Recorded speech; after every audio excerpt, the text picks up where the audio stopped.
इन्होंने इस मुल्क की जड़ बुनियाद हिला के रख दी है।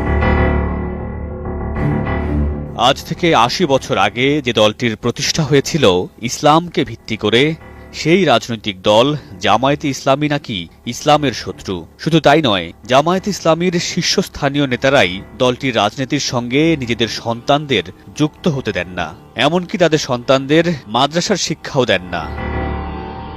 এই অভিযোগ শুধু বাংলাদেশের জামায়াত নেতাদের বিরুদ্ধেই নয়, স্বয়ং জামায়াতের প্রতিষ্ঠাতা আবুল আল মওদুদীর বিরুদ্ধে।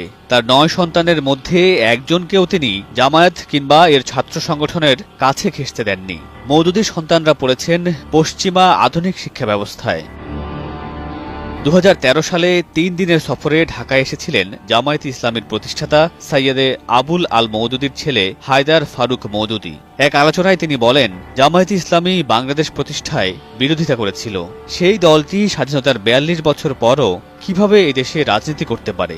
বাংলাদেশের রাজনীতির সমালোচনা করে তিনি বলেন, পৃথিবীর ইতিহাসে বাংলাদেশই সম্ভবত বিরলতম দেশ, যে দেশের জন্মের সরাসরি বিরোধিতাকারী দল স্বাধীনতার পর শাসন ক্ষমতার অংশীদারী হয়ে দেশ পরিচালনা করছে। बंगालियों को लाइन में खड़ा करके 303 की गोली टेस्ट की है।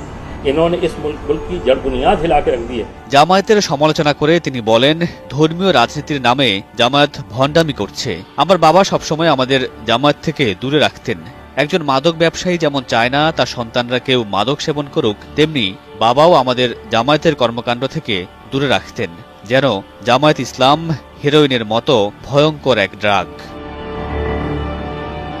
মওদুদী পুত্র আরো বলেন, আমরা ইংলিশ মিডিয়াম স্কুলে পড়েছি, আমাদের সঙ্গে জামায়াতের রাজনীতির কোনো সম্পর্ক ছিল না।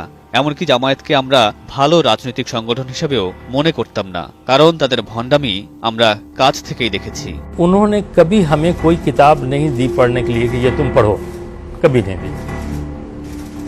ना उन्होंने कभी जमात में शामिल होने के लिए। ১৯৪৭ সালে দেশভাগের সময় পাকিস্তানের স্বাধীনতার বিরোধিতা করেছিল মওদুদী। এ প্রসঙ্গে তার ছেলে বলেন, আমার বাবা পাকিস্তানের বিরোধিতা করেছিলেন। তিনি বলতেন, পাকিস্তান একটি নাপাক ও অপবিত্র ভূমি।